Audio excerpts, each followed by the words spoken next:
I love how God makes every story in the Bible so relatable to our lives today. For example, the story of how Abraham went to sacrifice Isaac in obedience to God, just to at the last second have God provide the sacrificial ram instead. For us, this story is an example of how we are supposed to surrender our lives to God. We're supposed to be a living sacrifice, our bodies, our lives, our desires, our control. All of that we're supposed to sacrifice to God. He's asking us to give that up. And when you do, you'll realize that He has something better in store. Not only better, but something that you thought you could achieve on your own. He wants to show you that only He can provide that. I know for myself, when I want something so badly, I'll do anything I can to get that. I will try so hard and I won't stop when I want it and I desire it.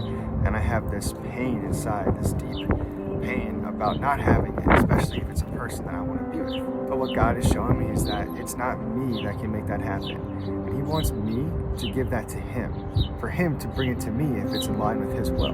Because that's the only way that you're going to know it's actually from God. When you give this up, when you give it to Him, and then He gives it back to you, and only a way that He can. And honestly, something like that recently happened to me where I gave it to God. I said, God, I can't do this anymore. Only you can do this. Either take it away or bring it back to me. And as soon as I did that, God answered my prayer in a way that I just didn't see happening.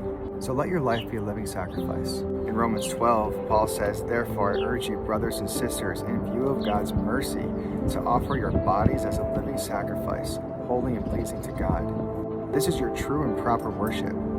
Do not conform to the pattern of this world, but be transformed by the renewing of your mind. Then you will be able to test and approve what God's will is, His good, pleasing, and perfect will.